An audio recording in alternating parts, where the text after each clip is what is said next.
மீண்ட வயிற்றுக்குள்ள யூனுஸ் அலைஹிஸ்ஸலாம் திக்ர் செய்தார்கள், அல்லாஹ் வெளியே எடுத்தான். கஷ்டத்தின் பொழுது திக்ர் வெளியே கொண்டு வந்து சேர்க்கும்.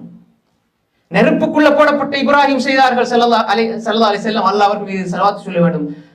ஹஸ்புனல்லாஹு வ நிஅமல் வக்கீல். இப்ராஹிம் அலைஹிஸ்ஸலாத்து வஸ்ஸலாம் சொன்னார்கள் ஹஸ்புனல்லாஹு வ நிஅமல் வக்கீல். முஹம்மது ஸல்லல்லாஹு அலைஹி வஸல்லம் தன்னோடு இருந்த சஹாபாக்கள் எதிரிகள் சூழ்ந்து விட்டார்கள், ஹஸ்புனல்லாஹு வ நிஅமல் வக்கீல். திக்ர் தான் மனிதனை பாதுகாக்கும். மீனுக்குள்ள போடப்பட்ட எனக்கு என்ன தந்திரம் தெரியும், என்ன ட்ரிக்ஸ் இல்ல. ஃபலௌலா அன்னஹு கான மினல் முஸப்பிஹீன் லலபிஸ ஃபீ பத்னிஹி இலா யௌமி யபஅஸூன். யூனுஸ் அலைஹிஸ்ஸலாம் பத்தி அல்லாஹ் சொல்லும் பொழுது அவர் தஸ்பீஹ் செஞ்சு திக்ர் செய்யாமல் இருந்தால் கியாமத் வரை மீண்ட வயிற்றுக்குள்ளே இருந்திருப்பார்.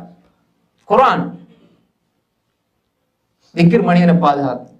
திக்ர் மனிதனை பாதுகாக்கும். சொல்றேன், உள்ளத்துக்கு பிரச்சனையா கஷ்டமா அடிக்கடி சொல்லுங்க லா இலாஹ இல்லா அன்த சுப்ஹானக இன்னி குன்து மினல் ஸாலிமீன். என்ன கஷ்டம் வந்தாலும் உங்களோட கஷ்டத்தை மனிதர்கள்ட்ட போய் சொல்லாதீங்க. முடியவே முடியாது என்று சொன்னா யார்கிட்டயாவது நண்பர்கள்ட்ட சொல்லுங்க, அல்லாஹ்ட்ட சொல்லுங்க. மனிதர்கள் உங்களோட கஷ்டங்களை வச்சே உங்களை உங்களோட இதயத்தை காயப்படுத்துவாங்க. உதவி செய்துவிட்டு பின்னால் சொல்லி காட்டுவார்கள்.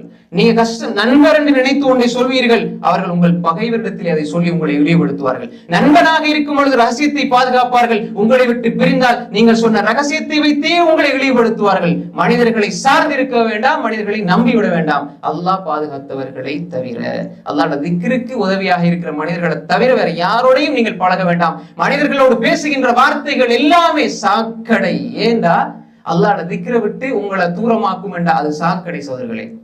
அல்லாஹ்வுடைய திக்ரோட உள்ள மனிதனோட நீங்க வாழ்றீங்க, உங்களோட வீடு திக்ரோட இருக்குதுண்டா அதெல்லாம் சொர்க்கத்துல பூங்காக்கள். சொர்க்கத்துல பூங்காக்களை விட்டுட்டு உங்களோட நண்பர் ஒரு வாரர், அவரோட பேசினா திக்ரத்தான் பேசுவார், அல்லாஹ்வுடைய சிந்தனை தான் வரும்டா பேசுங்க. எந்த நண்பனால உங்களோட ஈமானுக்கு பாதிப்பு அவனை விட்டுருங்க, அது திக்ர், அல்லாஹ்வுக்கா செய்த திக்ர். மனிதர்களை சார்ந்திருந்தால், மனிதர்களை நம்பி போனா மனிதர்கள் எங்களை திருப்திப்படுத்துவார்கள், மனிதர்கள் எங்களுக்கு உதவி செய்வார்கள், மனிதர்கள் எங்களை பாதுகாப்பார்கள் என்று நினைத்தால் அதை போன்று மிகப்பெரிய முட்டாள்தனம் கிடையாது.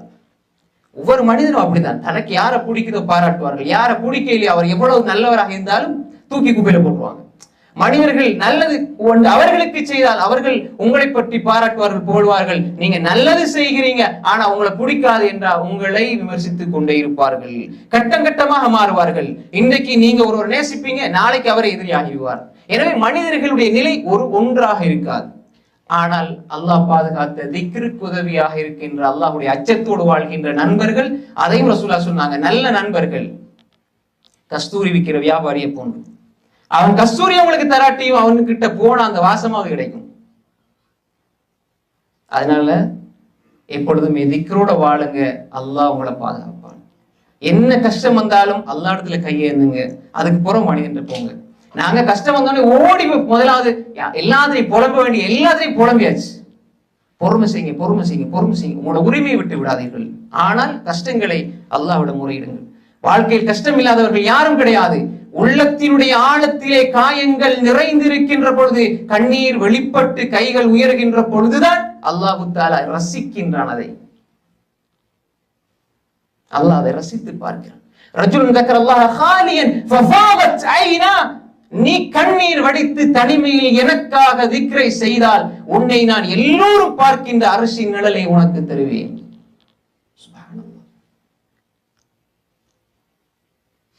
அன்புக்குரிய சகோதரர்களே, எனவே நாம் ரசூல் ஸல்லல்லாஹு அலைஹி வஸல்லம் எங்களுக்கு நிறைய திக்ர்களை வாழ்க்கையில் சொல்லி தந்தார்கள். அதெல்லாம் வார்த்தையோடு காற்றோடு காற்றாக செல்கின்ற வார்த்தைகள் அல்ல.